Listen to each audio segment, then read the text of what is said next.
Hello and welcome to SIY Sew It Yourself. I'm your host, Stephanie Sebbing from Quilt Addicts Anonymous. Today I've got a really fun tutorial for you. It's how to make a coordinating pillow to go with any quilt that you've ever made. It's going to be quilted, and the pattern to go with this, which you can get on SIYSewItYourself.com, has all the instructions for various standard type throw pillows and also bed pillows. So this will work for a pillow sham as well as just a throw pillow to match your couch quilt as well. So what you're going to do is you're going to follow along with the pattern so that way you know what size to increase your block to, so that way it can coordinate with your quilt. For this one here, I decided to work with my pattern Subway, which you can get at shop.quiltaddictsanonymous.com or at your local quilt shop. I had made the original quilt in Ebon's one of her previous collections. So when I knew that Ravel was going to be one that I was going to be working with for today's tutorial, I thought this is a great opportunity to revisit that pattern and make a coordinating pillowcase, because a lot of times designers from collection to collection have a similar look and feel to them, but will have different colors, different themes, but you can tell that it came from the same creative brain. So what I did was I revisited that pattern and I took a look at it, and essentially what I needed to do was figure out where we were at here. So these two pieces together equal 16 inches wide once all the seam allowances are accounted for. And then there's 1 inch pieces on either side. So that's going to get me to 19 inches. So what I wanted to do was go with a 20-inch finished pillow, because then I was able to really easily make enough rows to fit 20 inches and add just some white sashing on the side, and we would be good to go. So that was what I went with. That's why I chose the size I did. For you guys, it might be a little different. If you're working with a 12-inch block, I would recommend going with a 16-inch finished pillowcase. You can essentially just have your 12-inch block be the center, and then you can add borders to the sides, so that way it'll meet on the sides that way, and it's just really easy math from there. You just have to add, it's going to be 3 inches, so that will give you enough for your seam allowances. But regardless of what pillow size you choose, you can follow along with the chart that's in the pattern, so that way you know what size your pillow piece needs to be. Now, I've gotten my piece together here. We're not covering that in the tutorial because that's very much a choose your own adventure kind of situation. You're going to be able to customize this to match whatever quilt it is that you're working on, following the instructions in the pattern. What I'm going to show you here is how to use an invisible zipper to install it on the bottom, so you can change this out whenever you put a new quilt on the bed or the couch, and you can have coordinating pillows to match without taking up a ton of closet space. And I'm going to show you how to cut everything down and make it work, so that way you can have that beautiful pillow to coordinate with your piece. So at this point, what you want to do is you want to just basically take an extra block, or like what I did here, you know, work with a new collection that coordinates with something that you already have. Tulip pink would be great for this because all the colors kind of intermix with one another. And you want to get your top piece to the correct size for the pillow you're making, and then you're going to layer and baste it and quilt it. And one thing you'll notice when you follow along with the pattern is that you want your cut size to be 1 inch larger than your finished pillow size. So what I'm about to do here is cut this down to 21 inches square, because that's 1 inch larger than my finished 20-inch pillow. Now I went ahead and piece this, so that way it would be a little bit bigger than that. It's actually about 22 inches going all around right now, because I know that when I quilt, things tend to shrink up a little bit, especially when I'm working on my domestic sewing machine, which I wanted to do for the pillows. I didn't think it was worth pulling out the long arm for that. So what I'm going to do now is I'm going to trim it to size, and then we are ready to get started. So I'm going to go ahead and show you that process, because if you too are doing a little oversized, this is good information. So the center portion of my quilt, before I added my little just plain strips on the side, is 19 inches. So if I measure from side to side, we are looking at 19 inches from edge to edge. So since I want that to be 21, that means I need to have 1 inch beyond either seam, which is going to be really easy because I can just line up the 1 inch line on the seam and trim my sides off. So I'm going to start just by doing my sides because I want everything to be super centered, and I'm just going to start with that so that way I'm only dealing with opposite sides at one time. So I already have my mat underneath here, and I'm just going to take that ruler, line it up with the seam line, and we're going to cut right across this.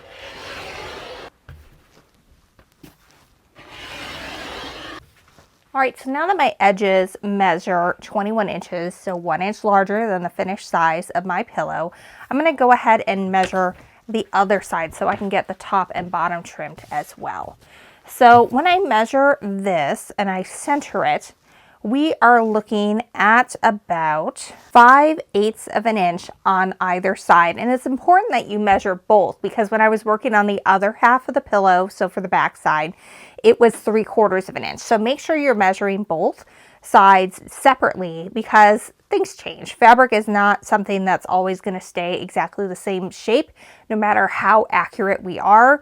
And so it's a good thing to keep that in mind and always measure both sides individually. So I'm going to go ahead and now line up the edge with 5/8 of an inch in and go ahead and trim.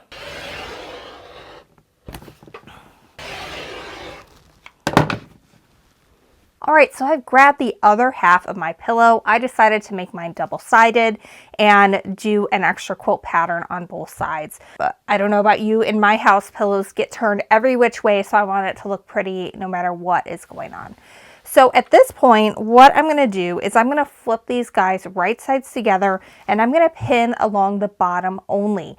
We're gonna do a basting stitch so that way we can put in our invisible zipper and then take out the basting stitches, and then we're able to stitch around everything and not worry about having to leave an opening for turning because the zipper is our opening for turning. It makes everything really, really fast. So I'm going to put a pin about 1.5 inches, 2 inches in. That is going to be the section where I'm going to stitch a regular length stitch, because this we want to be reinforced really well so that things don't pop open with use and pillow fights with the kids and grandkids. We want that to be nice and secure. We're going to do that on both sides. So this outside pin here, just hold your corners together.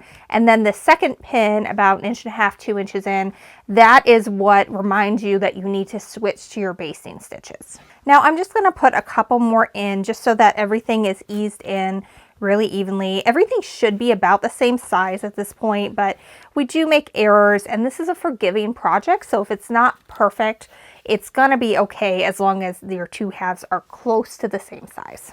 All right, so now I'm going to stitch with just a regular stitch length from the corner to my first pin. I'm going to switch to my basting stitch until I hit this bottom pin down here, and then I'm going to go to my regular stitch length, which usually is like 2.0, 2.5, and do that to the end.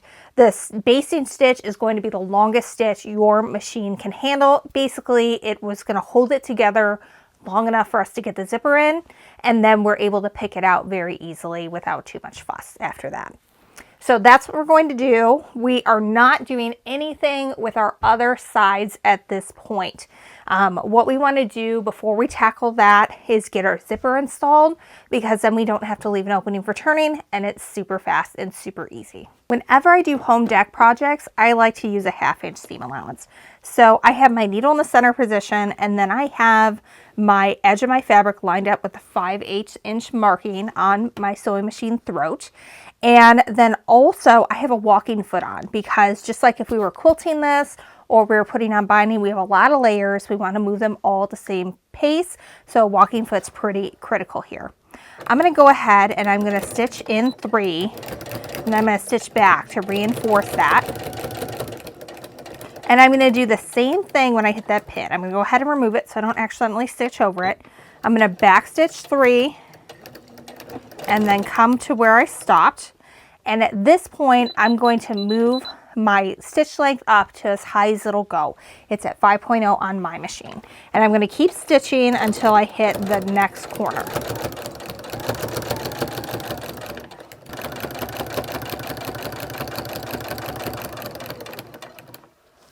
All right, so I've come to my last 2 stitches. So this is my reminder to turn my stitch length back down to its normal stitch length, which is 2.5 or 2.0. Either of that is fine. I'm also going to stitch forward 3 and stitch back 3, just like I did when I started that. It'll reinforce it a little, make things harder to rip open beyond what we want to. And then we're going to go ahead and stitch to the end and reinforce those stitches again too. So now we're going to take our pillowcase, and you can press this if you want, but what you want to do is you just kind of want to open this seam allowance, and I think I am going to give it a press because it's not wanting to lay flat. But we want to get an invisible zipper that is the same length or a little bit longer than the pillow that you are working with. In this case, I have an invisible zipper that's white, so it matches my background fabric. You do want to coordinate with whatever fabrics are going to be underneath as best you can. And I really like the invisible zippers because they have a really low profile zipper pull, so it's going to be really easy to conceal that underneath your pillow. Just to help me get a little bit better press here, I don't like to use steam in my iron because every time I put water in an iron, it eventually spits out gunk all over my white fabric. It's no good. So what I do instead is I use a spray mister to help spritz my fabric. So I'm just pre-opening the seam and spritzing the fabric. Drop this one a few too many times. It's not behaving very well at the moment. Now I'm able to go over it with a good amount of heat, and that should stick open for me a little better. It doesn't matter that you get a perfectly flat seam here. You just want something that is open enough to where we can make sure that the zipper's right down the center, and we're going to be good to go. So now we're going to take our zipper and we're going to place it right side down on our pillow. And the reason why it's nice to have one that is a little bit longer is I can place this pole outside of where it's going to be. So what I'm going to do is basically keep everything nice and center as I work my way down stitching. And I'm just going to stitch the first side only. And then what I can do is I can work on moving that zipper pole kind of to the middle, and then I'll be able to stitch the other side as well. And it'll work out a little bit easier without having too much fuss. Now, in normal circumstances, you would use a zipper foot for this. I don't really want to change out my walking foot because it's such a pain to do it. So I'm basically just putting my walking foot so that way it is right on top of that zipper tooth, and I'm just gonna try to hold it right down that center. It doesn't matter a ton if it's not perfectly on the center, but you do want it centered as much as you can as you're working. And I'm gonna go ahead and reinforce those first stitches and then start working my way down.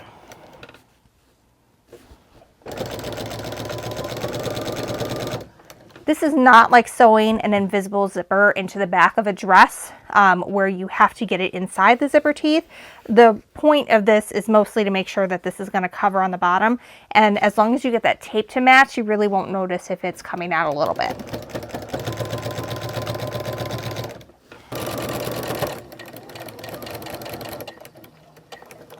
When you get all the way to the end, go ahead and back stitch again, just to secure that zipper really well. So in this case, my zipper tape was about 2 inches longer than my zipper itself. So before I get started, I want to move this zipper down a little bit. So basically what you want to do is check from underneath. You can see that I've got my tighter stitches to about here, and then I've got my reinforcement, and then I have my basting stitches. So as long as you are a couple inches into the basting stitch where you can kind of nest this in, then you can go ahead and just stitch all the way down here. Be careful not to go over the zipper pull itself or you will break a needle, but it's easy to just kind of tuck it under there and just stitch all the way down. And that is going to allow us to flip it over, pull out the basting stitches, and then we're going to be good to go and not have to worry about having an opening to worry about when we're making the pillowcase. So for going the opposite direction, I'm actually going to start at the end that the zipper pull is not on. That way I can get pretty far down and everything will be nice and secure. And then I can go ahead and just keep on going, because if I were to start at this end, I might end up with a little bit of bunching and then my zipper won't close properly. So I'm going to go ahead and start from the opposite direction. Just like before, I've got the top part of the walking foot on the zipper tape itself. I'm going to go ahead and start by reinforcing those stitches and then stitch all the way down.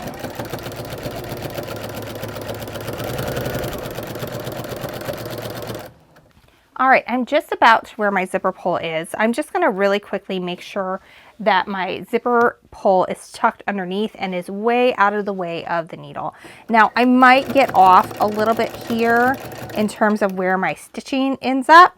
That's okay. And actually, I'm gonna just go around a little here. Just go nice and slow right over top. That worked out. And now I can just keep on going now that I made it past that pull.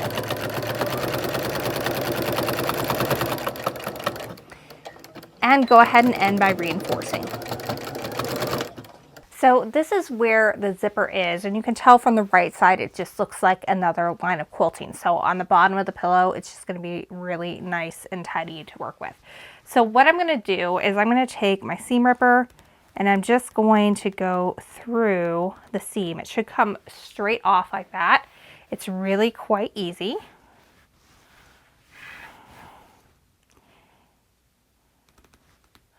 And I'm just going to keep going until I hit a little bit of resistance. I'm going to kind of stop there because I know that somewhere here about I have an opening.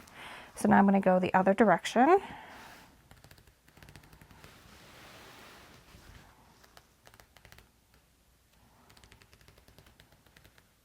All right, I'm going to stop because I know my basting stitches end somewhere about here. All right, so I should be able to open this up and find my zipper, and it's ready to go. This is looking great. So you want to tidy this up a little bit and pull off all of the extra little threads so they're not hanging out all over your couch. You get a nice finished look. And the other thing you're going to want to do is go ahead and clip the sides of your zipper tape so that they're even with the edge of your throw pillow cover.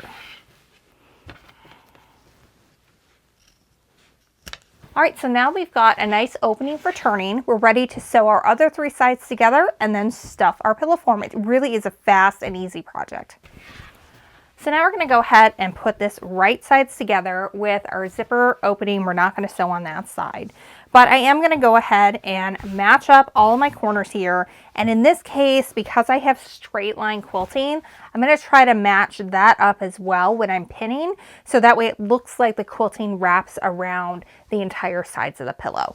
But you don't have to get that specific if you don't want to. I just tend to be a little anal retentive when it comes to my quilting, so I'm going to do that next. Now, if you're following along at home, you do not have to go as nuts as I did on the sides. That's just because I wanted all of my stitching lines for my quilting to match up. What you need to do is make sure you have your corners pinned, a center pinned, and then about halfway in between. And that should be sufficient. If you're doing something like a pillow sham for a king size pillow or a standard size pillow, maybe a few more pins would be a good idea. But that's generally the rule of thumb. This should be plenty to hold everything together. What you see up top, this was just me being a little extra with the piecing. All right, so now what we're going to do is we're going to stitch that 1/2 inch seam allowance all the way around the 3 sides that we have not sewn together. Remember, we've already got our zipper ready to go, so we do not have to worry about that. And then we're going to reinforce our stitches at the beginning and end to go all the way around there. And what I like to do is kind of start where my stitching line is on the zipper and work my way around. I'm going to go ahead and peel that zipper tape back a little bit so that way it's not in the way and it's kind of headed toward me and the body of the pillow. Still working with that 1/2 inch seam allowance. I'm going to start by reinforcing those stitches. Be careful you don't go over the zipper. That will happen if you do. For the record, you can sew over zippers. However, you have to do it slowly. And that was apparently not slow enough for my sewing machine. So I think we're ready to cook with gas here. And we're going to go ahead and keep going.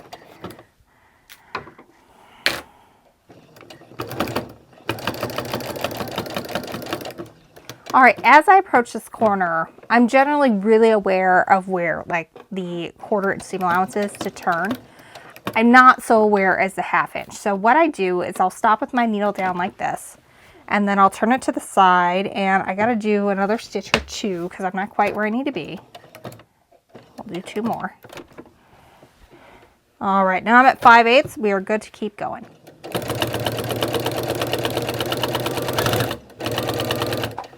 All right, I'm nearing the end, so you can see that I have my zipper teeth pressed toward the project. That way I can just stitch all the way to my original seam and reinforce there. Okay, we're good. Back that up and come forward, and we're good. Now, home deck sewing is just a little bit different than when you're working with garments because having a little bit extra in the corners is not a bad thing. Actually, most interior designers will stuff extra fiberfill in the corner so that way they poof out even more and look extra full. So what I'm going to do now, we already have our opening from when we installed our invisible zipper. I'm just going to turn this right side out.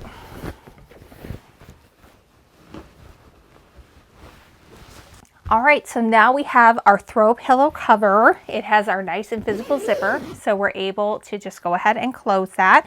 And you can see it from here, but you really are not going to be able to tell once we actually have a pillow form in there. And the reason why I like making pillow forms with the zipper closure on the bottom is because then you can just change them out whenever, and you don't have to have closet space taken up by all of your throw pillows. You can just use the same one all the time. It can even be like one that you purchased from the store that's already has like a color to it. And you just slip this right over the top and you are good to go. So I'm going to go grab my pillow form and we'll see this in all its glory.